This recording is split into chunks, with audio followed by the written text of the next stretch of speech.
네, 안녕하세요. 구정 교수라고 합니다. 오늘 B2B 디지털 세일즈 앤 마케팅이라는 주제로 강의를 좀 진행하게 됐고요. 자, 패러다임 어떻게 바뀌고 있는지 한번 볼까요? 영업에서 가장 관심사항 어떤 건가요? 아마도 판매, 이익, 수주 이런 용어들, 그 다음에 고객 이런 용어들을 머릿속으로 떠올리셨을 것 같아요. 그래서 영업에서 수주는 곧 인격이다. 이제 B2B에서는 수주라는 용어를 많이 쓰기 때문에 이렇게 수주는 인격이다. 영업은 어느 순간에도 평화로운 순간이 없어요. 트렌드가 변해요. 그러면 트렌드가 변하면 영업도 변해야 되는데 그러한 것들을 어떻게 감지를 할 것이냐에 대한 문제도 세일즈는 끊임없이 고민을 해야 되겠죠. 2006년도에 가장 가치 있는 10대 브랜드가 1위가 코카콜라였습니다. 비단 2006년도뿐만이 아닙니다. 123년 동안 코카콜라는 부동의 1위를 차지하고 있었습니다. 심지어 코카콜라가 콜라병의 디자인을 빨간색에서 흰색으로 한번 바꿨어요. 중간에 난리가 난 거예요. 코카콜라가 무슨 흰색이냐 그러면서 실제 전 세계에서 데모를 한 적도 있어요. 그만큼 코카콜라의 이 고객 충성도는 엄청나게 높습니다. 123년 동안 1위를 지켜오던 코카콜라가 2023년 현재 글로벌 탑 10위 안에서 사라졌습니다. 그리고 그 자리를 메꾼 기업들이 있습니다. 1위는 아마존, 2위는 애플, 3위는 구글, 4위는 마이크로소프트, 그 다음에 6위는 삼성, 8위가 버라이즌, 9위가 테슬라, 10위가 틱톡. 제조업체가 있나요? 금융, 7위 금융 하나 있고, 월마트가 제조업체일까요? 유통이죠, 그죠? 제조는 아니죠. 유통인데 IT 기반의 유통기업이죠. 대부분이 다 IT를 중심으로 하고 있어요. 디지털 트랜스포메이션이 안 되면 우리는 이제 상위 랭크에 있는 기업으로 발전할 수 없는 그런 상황이고요. 자, 아날로그하고 디지털, 그러면 무조건 디지털 다 해야 되느냐? 그렇진 않아요. 애석하게도 우리는 아날로그도 해야 되고 디지털도 해야 돼요. 예전에는 아날로그만 잘하면 됐잖아요. 그런데 이제 그게 아니고요. 그게 다 하셔야 돼요. 자, 그리고 2019년을 기점으로 2022년도까지 우리가 정말 세일즈는 정말 힘든 시간을 보냈어요. 코로나19 이전에는 우리가 웨비나나 컨퍼런스 콜 뭐 이런 정도, 그 다음에 콜드콜 뭐 이런 정도가 아마 온라인 상에서 뭐 일어나는 정도의 액티비티였다면, 코로나19에는 콜드콜의 비중이 조금 더 커졌고요. 그 다음에 디지털 전시, 이제 요즘은 이제 3D로 소위 상품들을 소위 전시를 굉장히 많이 하고요. 그 다음에 컨퍼런스도 디지털로 하고 웨비나 정말 많이 활성화가 됐죠. 그죠? 자, 그래서 이러한 것들이 이제 중요하게 대두되는 그런 시점이고, 자, 그 다음에 이제 고객하고 나하고의 접점을 인터넷으로 다 옮겼어요. 인터넷에 다 옮겨서, 예를 들어서 LG 화학 같은 경우는 거의 모든 프로덕트를 실제 홈페이지에서 시연을 하고 거기서 주문을 받고 거기서 AS도 접수를 하고 하는, 고객들도 편한 거예요. 우리가 이제 화면 몇 번만 클릭을 하면 그런 것들이 다 됩니다. 그런데 진짜 중요한 건 이거예요, 사실은. 그러면 이제 우리가 이제 이렇게 생각을 하죠. 트랜스포메이션만 하면 다 되는 거예요. 그러니까 기존의 아날로그를 디지털로 바꾸면 다 끝나는 거예요. 그렇지가 않네요. 그 어느 순간에도 IT만 가지고 문제 해결을 했던 시절은 없어요. 첫 번째, 고객, 어떤 고객을 대상으로 하는가에 따라 완전히 다릅니다. 자, 그다음에 두 번째, 그러면 언제 해야 되느냐? 그 시점은 제가 좀 한 3가지로 말씀드릴 수 있을 것 같아요. 유행처럼 남들이 다 하니까 한다, 이거 안 돼요. 근데 필요해. 보니까 우리 회사가 이제 기업의 규모도 좀 커졌고 고객의 데이터베이스도 좀 어느 정도 쌓였고 이걸 어널라이즈를 한번 해야 될 것 같아. 그러면 그때 하시면 돼요. 자, 그다음에 두 번째, 경쟁자의 매출이 이상하게 모니터링 해봤는데 쟤하고 나하고 비슷했는데 어느 순간 보니까 나보다 좀 더 높아져요. 그때 검토해 보셔요. 자, 그다음에 세 번째, 예산이 확보가 되실 때 하시면 됩니다. 자, 그다음에 어떻게 해야 되느냐? 원타임 델리버리를 할 수도 있고요. 그다음에 인크리멘탈, 그러니까 중요한 부분부터 하나하나 하셔가지고 완성을 하시면 됩니다. 그래서 DX를 무조건 무리해서 세일즈에 관련된 모든 것들을 다 하실 필요는 없어요. 한 방에 이 영업사원분들에게 디지털 트랜스포메이션이 얼마나 중요한지에 대한 그러한 인식 개선도 좀 하셔야 됩니다. 그 다음에 어떤 대상을 디지털 전환해야 되는가? 이거 빨간색으로 해놨죠. 컨텐츠가 중요합니다. 컨텐츠가 아무리 좋은 IT 시스템을 도입을 하더라도 컨텐츠나 비즈니스 모델이 제대로 정립이 안 되면, 그러니까 구축할 내용이 없는데 프레임만 짜놓는다고 되는 게 아니잖아요. 그래서 비즈니스 모델하고 프로세스, 그러니까 BI를 반드시 시스템 구축하시기 전에 하시면 되겠습니다. 이거 무조건 하셔야 돼요. 그 다음에 관리 대상 자료의 수집 및 활용이 정말 중요합니다. 그래서 어디에 어떤 자료를 넣을지에 대한 컨텐츠가 충분치 않으면 시작하시면 안 되고요. 자, 그 다음에 통합적 관점에서 이러한 대상들을 식별하실 수 있으시면 너무나 좋겠다.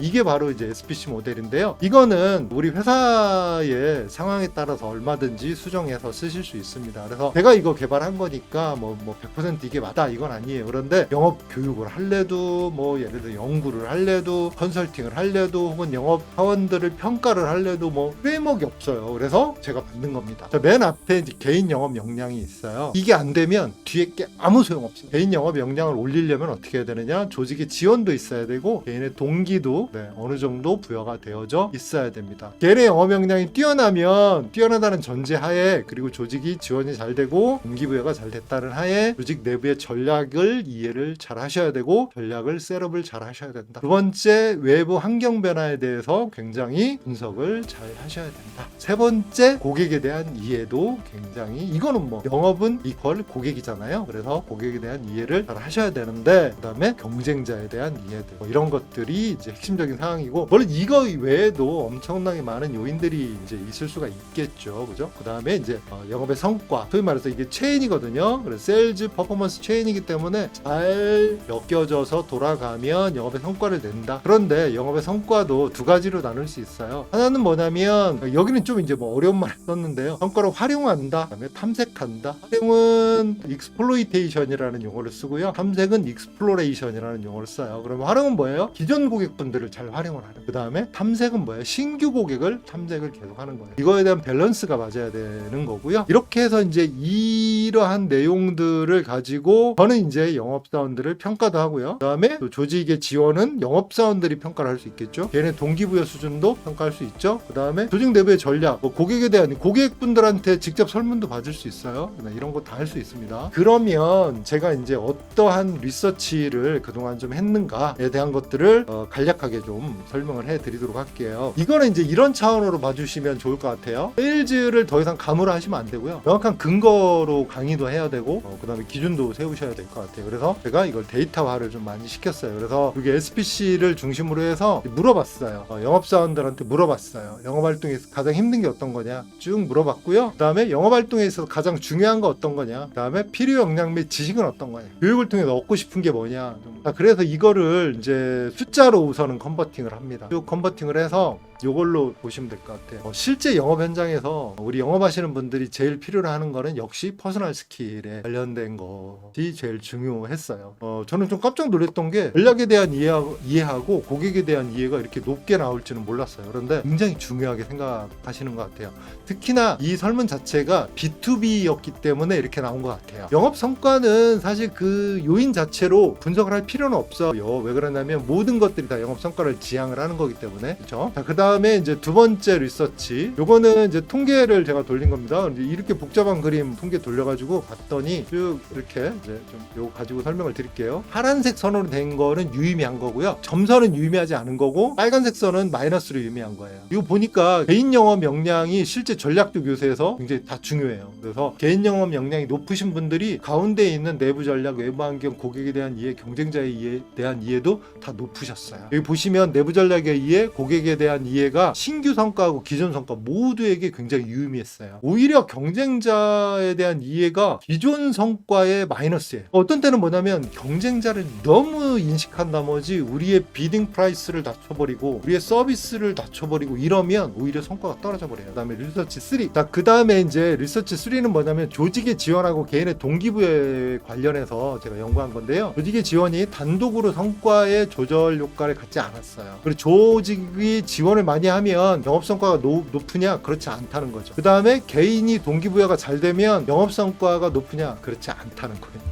그럼 뭐 어떻게 해야 되냐? 조직과 개인의 동기부여가 동시에 만족될 때 성과가 효과가 높아요. 자, 그 다음에 네 번째. 자, 이거는 빈도 분석만 좀 한 거고요. 간단하게 이것만 가지고 좀 말씀드릴게요. 맨 앞에 거하고 좀 비슷하기는 한데요. 그래서 이제 영업하시는 분들한테 물어봤어요. 이렇게 이제 미래 성과에 대한 인식부터 시작해서 영업 성과까지 물어봤더니 통치 욕구가 굉장히 강해요. 그리고 영업 성과도 3.99점으로 5점 만점이거든요. 자신감이 있다라는 거죠. 그 다음에 고객에 대한 이해가 되게 높아요. 높아요. 3.94로 굉장히 높고요. 그 다음에 역시나 개인 영업 역량도 3.93으로 중요도를 높게 이렇게 측정을 했습니다. 그래서 이것들을 이제 인사이트를 발굴을 하면 이렇게 되는 거죠. 리서치 5 이게 최근 겁니다. 여기에 이제 경쟁자 지향성 상황에 대한 거가 조금 나와져 있어요. 그래서 보시면 이 표가 조금 복잡하실 것 같은데 쭉 보면 기각으로 돼 있는 것들은 이제 안 보셔도 될 것 같고요. 여기 보시면 경쟁자 부분만 한번 좀 볼게요. 경쟁자 지향성이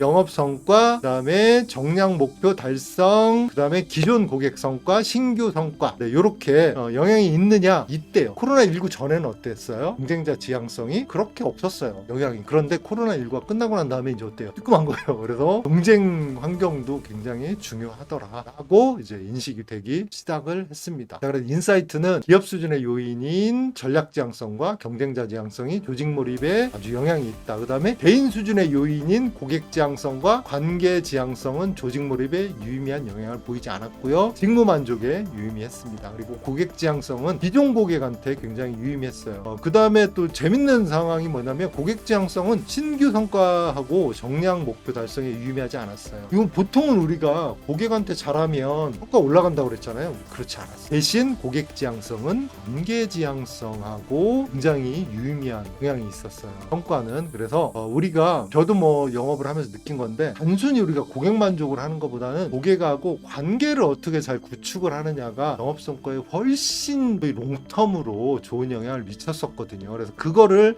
보여주는 데이터라고 보시면 될 것 같고요. 그 다음에 영업사원들의 만족은 역시 필요하더라. 그리고 전략 수립하는 과정에서 참여와 공유가 영업 성과에 유의미하게 미치더라라고 이렇게 좀 이해를 해 주시면 될 것 같습니다.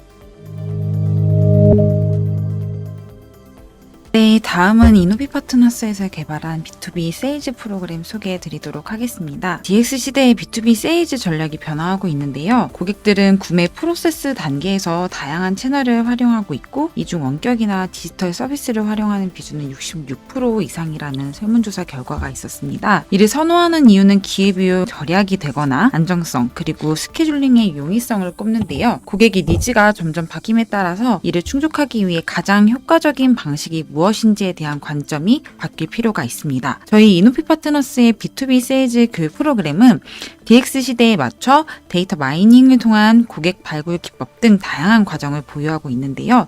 특히 오늘 세미나에서 진행된 SPC 모델 중심의 가치 영업과 전략 교육부터 B2B 제안서 작성 과정이나 SI 기업을 대상으로 하는 세일즈 과정도 준비되어 있습니다. 영업 실무 담당자 또는 관리자분들 대상으로 총 5가지의 표준 프로그램이 준비되어 있고요. 기업 맞춤형으로도 진행이 가능합니다. 저희 이노비 파트너스는 단연간 디지털 혁신 교육과 컨설팅 프로젝트를 수행하고 있는 기관으로 50여 명 이상의 최고의 전문가들과 함께하고 있습니다.